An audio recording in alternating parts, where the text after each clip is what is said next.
Nós vamos examinar as Escrituras e hoje eu quero falar de um tema dos mais importantes de toda a Bíblia Sagrada, que é o tema da fé. E é um tema vasto, nós ficaríamos aqui dias, semanas, meses, uma vida toda tratando das nuances da fé, do que significa a verdadeira fé, como se manifesta a fé como um dom de Deus, como os heróis da fé manifestaram essa fé. E, claro, não é possível fazer isso num dia, num programa, num momento. Então, eu vou separar essa mensagem, vou dividi-la em 3 partes. Vamos tratar, sobre um ponto de vista da fé, a partir da galeria dos heróis da fé. Vamos ver as 3 manifestações primeiras da fé que aconteceram lá no período pré-diluviano, antes do dilúvio, que acontece, que é manifestado em Abel, em Enoque e em Noé, que foi o patriarca que vivenciou o dilúvio. E nós vamos lá em Hebreus. Gostaria que você mantesse a sua Bíblia aberta, inclusive, no livro de Hebreus. Ali nós temos o que é conhecido como a galeria dos heróis da fé. Nós vamos deixar do 11 o tempo todo, do verso 1 até o verso 7. Hebreus 11, do verso 1 até ao verso 7. E aí nós veremos esses 3 personagens, a fé deles, como eles manifestaram, começando pelo primeiro, que é o Abel.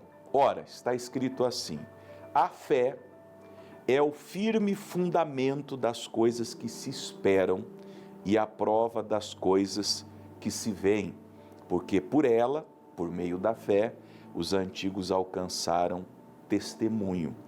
Pela fé entendemos que os mundos, pela palavra de Deus, foram criados de maneira que aquilo que se vê não foi feito do que é aparente. Falei que o tema é vasto, mas eu quero mostrar um ponto de vista para você. A fé é o que nos conecta a Deus e ao mundo espiritual. Existe debate hoje, e até a cristandade entra nisso. Há muitos pensadores cristãos que tentam debater com os ateus a existência ou não de Deus. E a premissa da ciência é que Deus não existe porque Deus não pode ser verificável, como é qualquer coisa que se comprova existir. Você tem pela ciência métodos de verificação e de comprovação de que aquilo de fato existe. As coisas existentes, elas são palpáveis, elas são verificáveis, elas são de alguma maneira acessíveis. Até os átomos, os micro-organismos, existem hoje meios de você comprovar que eles existem por microscópios e outras coisas assim. Agora, com Deus, não. E por isso que a ciência e os cientistas e os ateus dizem: Deus não existe. Por quê? Porque ele não pode ser verificável. Qual é o elo de ligação com Deus? É a fé. A fé é o que nos liga ao que é invisível. E a fé que nos faz crer no invisível, no impossível, esse firme fundamento, essa prova, porque a ciência quer uma prova para comprovar que algo existe. A ciência prova que alguma coisa existe pela verificação, pela observação. Como hoje, por exemplo, se sabe das bilhões de galáxias. Quem gosta de ler revista científica, essa semana descobriram um planeta que está 40 anos-luz aqui do planeta Terra e que possivelmente é um planeta, entre aspas, habitável. É possível que ele tenha os elementos indispensáveis à existência humana. Como que isso é possível? Por causa do equipamento que eles têm, que consegue verificar. Tem lá o telescópio e que está lançado, ele conseguiu capturar imagens e a imagem está ali comprovando que aquele planeta existe. Deram qualquer nome para ele aí e os cientistas estão em polvorosa por causa disso. Agora, ninguém viu a Deus. Esse é um testemunho de Jesus. Ninguém viu a Deus. Quem viu foi Jesus. Quem esteve no seio do Pai desde a eternidade foi Jesus. Ele veio e nos falou sobre Deus. E nós cremos. De modo que a prova que Deus existe, a prova que Deus é, a prova que o Deus invisível é o Criador, é a minha fé. E nesse sentido a fé é um dom de Deus. Louve a Deus se você crê. Se você tem fé. Você que tem fé, que está inclusive me assistindo por redes sociais, YouTube, Facebook, até escreva aí, diga assim, ó, eu tenho fé. Louve a Deus. Por quê? Porque a fé é a prova. Eu não preciso de um experimento científico, de uma verificação da ciência, de uma comprovação científica para provar, porque eu tenho a fé. E a fé é a prova do que eu espero, da vida depois da morte com Cristo, e é a prova e que aplaca a dúvida do meu coração daquilo que eu não vejo, inclusive Deus, que eu nunca vi, mas creio. Por ela, por meio da fé, os antigos alcançaram o testemunho, a crença, aquela voz que fala no coração, que nos dá direção, que nos manda fazer as coisas. E quando nós obedecemos o testemunho, ou seja, a voz da fé, as coisas acontecem.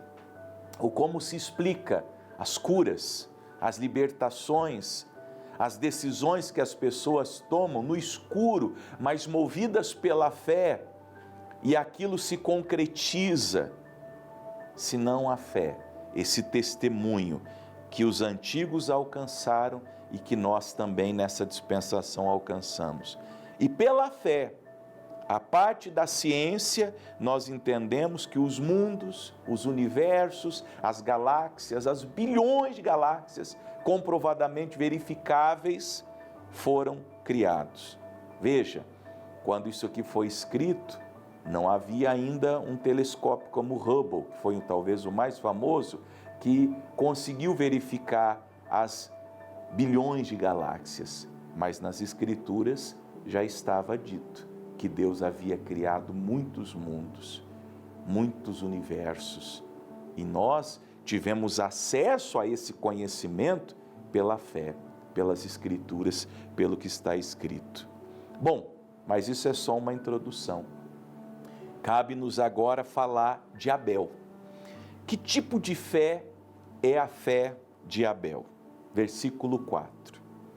Pela fé, Abel ofereceu a Deus maior sacrifício do que Caim, pelo que alcançou testemunho de que era justo, dando Deus testemunho dos seus dons, e por ela, pela fé, depois de morto, ainda fala. É interessante a gente pensar sobre Caim e Abel. Olha só, vem comigo no meu pensamento. Eles são filhos de Adão e Eva. O casal da queda, o casal que foi expulso do paraíso por causa da desobediência. Você já imaginou que tipo de conversa que havia na casa Adão e Eva, que foram criados por Deus, viveram a perfeição do paraíso, pecaram contra Deus e foram expulsos do paraíso e tiveram os filhos Abel, Caim, ou Caim e Abel, na ordem correta. Você já imagina como foi a conversa? Como que as paixões, os pecados que se manifestaram nos meninos, nos jovens, se manifestaram e os impulsionaram para o mal, os desejos errados, as lascívias, as concupiscências. Mas como que cada um reagiu? Eu tenho para mim, lendo, imaginando e com as escrituras como base para tudo que eu medito, me parece que o Abel, apesar de viver depois da queda, ele concentrava-se mais na conversa quando seus pais falavam do paraíso, de como era antes do pecado, de como era antes da queda, de como era antes da transgressão. Já Caim, ele se apegava mais ao que aconteceu depois. E soa para mim que Caim tinha uma certa mágoa de Deus. Porque, vamos lá em Gênesis rapidinho, para a gente ver essa parte, já depois do nascimento deles, deixa eu abrir a minha Bíblia aqui, no capítulo 4 de Gênesis, nós lemos do verso 1 até... ali, eu vou deixar para você ler até o versículo de número 15, Gênesis 4, do 1 ao 15, eu não vou chegar lá, mas tem inclusive o homicídio. Vamos só a primeira parte. E conheceu Adão a Eva, sua mulher, e ela concebeu, e teve Caim, que foi o primogênito da humanidade, e disse: alcancei do Senhor um varão. A Caim significa aquisição, ela recebeu o dom de conceber de Deus.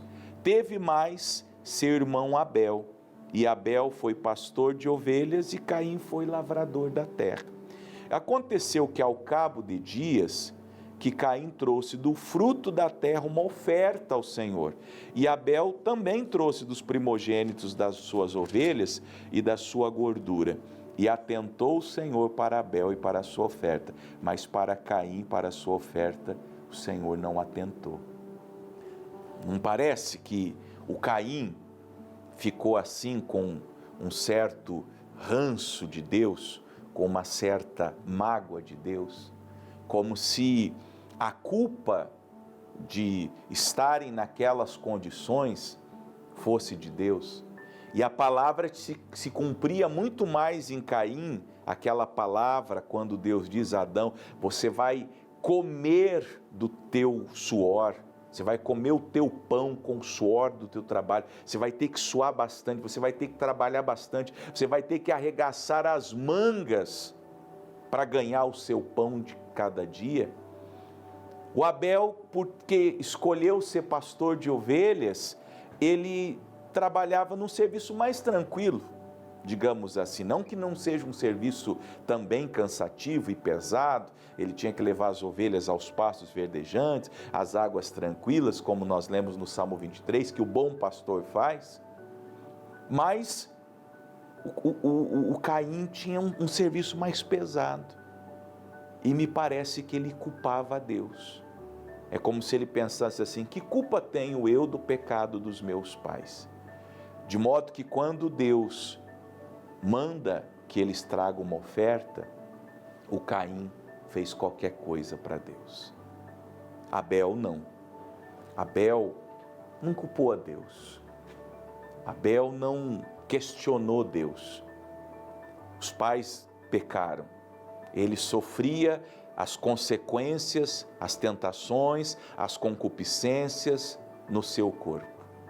Mas ele nunca culpou nem os pais, nem a Deus. Por quê? Porque ele era um homem justo. Vamos voltar lá em Hebreus? Hebreus capítulo 11, versículo 4. Pela fé, Abel ofereceu a Deus maior sacrifício do que Caim. A fé, ela nos faz amar a Deus.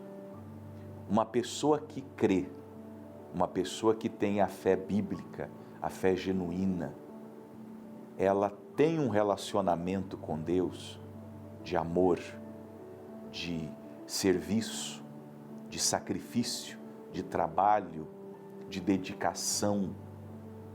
E ela não leva em conta o que não deu certo na vida dela. Como Jó, ela não atribui a Deus falta ou culpa alguma.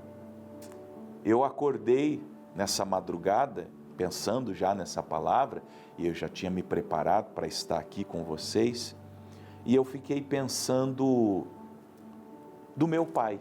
Meu pai, Lorival Ferreira de Albuquerque, nós não tivemos uma vida fácil. Os meus pais se divorciaram quando eu tinha 7 anos de idade e ficaram divorciados 24 anos aproximadamente, depois se casaram, se reconciliaram, até que meu pai partiu para estar com o Senhor. Mas eu não tive aquela vida de pai e filho, sabe? Aquela vida do pai te buscar na escola, do pai com você jogar futebol, do pai estar presente nas festas de aniversário. Não tive isso. Ao contrário, a ausência, a falta foi muito grande, principalmente por coisas que não convém eu tratar aqui. Mas, quando eu me converti, quando meu coração se voltou ao Senhor, eu perdoei tudo e todos, e tudo que aconteceu. Sabe por quê? Porque quando você tem fé em Deus, você sara de tudo que a vida te fez de ruim. Vou lhe dizer, se você não está sarado ainda nas suas emoções, nos seus sentimentos, se você é um ente amargo, que culpa Deus, que culpa a igreja, que culpa governo, que culpa papai, que culpa mamãe, que culpa os irmãos mais velhos, que culpa sei lá quem, até a si mesmo. Sabe, você é um tipo de pessoa que se culpa demais, que se cobra demais, que acha que você não merece, não é digno, e é de fato verdade, não merece, é digno. Mas pela fé, Abel não ficou preso. Veja, ele está vivendo no período pós-queda. Repito, as conversas, imagine as conversas daquela família. Adão contando como era, Eva contando como era. E quem sabe os meninos pequenos um dia perguntaram, papai, mamãe, mas por que hoje nós estamos expulsos desse paraíso que vocês viveram, vocês experimentaram, vocês foram criados por Deus no paraíso? E talvez a Eva falou, filha, aconteceu assim, eu desobedeci, teu pai saiu e eu estava sozinho e a serpente veio, Satanás se manifestou e me enganou e eu comi, e eu dei ao seu pai e o seu pai comeu. Então foi isso, papai? Foi assim, eu cheguei, sua mãe tinha comido do fruto que Deus proibiu e me ofereceu e eu também comi. E Deus ficou muito chateado com a gente e nos expulsou do paraíso. Então, Caim deve ter pensado, quer dizer que nós estamos fora do paraíso por culpa da mamãe e do papai? E que Deus é esse, que Deus que tem tanto amor é esse, que Ele expulsa as pessoas só porque elas cometeram um pecado, então agora elas estão expulsas do paraíso? Mas Abel, ele tinha uma fé, e repito, quero que você veja a relação da fé com o amor, porque o que Abel fez para Deus, ele fez pela fé que operava pelo amor, como diz em Gálatas, a fé que opera pelo amor. Ele amava a Deus. Então, quando Deus fala com eles e diz assim, eu quero uma oferta, o Abel vai e faz o melhor que ele pode fazer. Ele não tem mágoa dos pais, ele não é triste com Deus, ele não é rancoroso, ele não é amargurado, ele não é indiferente, ele não é uma pessoa vingativa. Não. Aliás, esses sentimentos todos estão no coração de Caim, que movido pela inveja ainda comete o primeiro homicídio da humanidade, que é matar o seu irmão justo. Você tem fé? Você vai saber se tem, amando a Deus. Se tudo que você faz para Deus, você faz de coração, você faz feliz, você faz servindo, você faz dando o melhor de si, e você não tem mágoa de ninguém, pela fé, a fé que opera pelo amor, ofereceu a Deus, Abel ofereceu a Deus maior sacrifício do que Caim. Jesus um dia perguntou assim para o Pedro: Pedro, você me ama mais do que os outros? Que pergunta, meu Deus, que pergunta. Imagine se Jesus te perguntasse: filho, filha, você me ama mais do que os outros? Foi a pergunta de Jesus. Estão jantando. Jesus que preparou o jantar naquele dia. Eles tinham ido pescar, não conseguiram nada. Aí quando eles voltam para a praia, tem um homem, eles não sabiam que era Jesus ainda, e tem ali um pão e peixe sob brasas. Imagine que jantar delicioso. Aí Jesus falou: venham jantar. Eles estão ali, Pedro, João, Tiago, Tomé, a turma toda, exceção de Judas, né, que tinha se enforcado. Aí Jesus olha para Pedro, imagino que ele não falou alto para os outros ouvirem, ele falou assim: Pedro, você me ama mais do que os outros? Você me ama mais do que todo mundo? Você me ama mais do que o João? Você me ama mais do que o André, seu irmão? Você me ama mais do que o Tiago? Você me ama mais do que o Mateus? E Jesus perguntou para ele 3 vezes. 3 vezes. 3 vezes. Pela fé, a fé que opera pelo amor, a fé que não guarda ressentimento, que não guarda rancor, que não guarda amargura, que não guarda tristeza. E se você tem amarguras, tristezas, ressentimentos, ódios, repito, de pastor, de igreja, de pai, de mãe, de irmão mais velho, de ex-patrão, de ex-marido, de ex-esposa, de marido que já morreu, de mulher que já morreu, de filho que não te visitou, de filho rico que não te ajuda, de amigo que prosperou e que te deixou, vocês trabalharam juntos, e quando ele começou a crescer, ele te deixou na mão, te deixou com a empresa endividada. Se você tem mágoa e por causa dessas mágoas e rancores e ressentimentos, você não oferece a Deus um sacrifício maior, pelo qual alcançou testemunho de que era justo, dando Deus testemunho dos seus dons, você ainda não tem a verdadeira fé.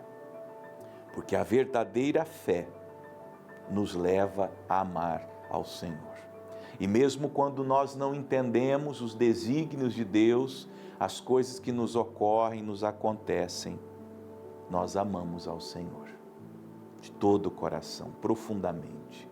Ainda que nós viemos de um lar destruído, nós não damos justificativa: eu sou assim porque eu vim de um lar destruído. Não. Se você tem a fé bíblica, a fé salvífica, a fé do Evangelho, você é justo e você sempre faz para Deus o melhor, sem nada, sem nenhuma tristeza, sem nenhum rancor, sem nenhum amargo, sem nenhuma amargura, sem nenhum ódio dentro do seu coração. Essa é a fé de Abel, é a fé que opera pelo amor. Amém?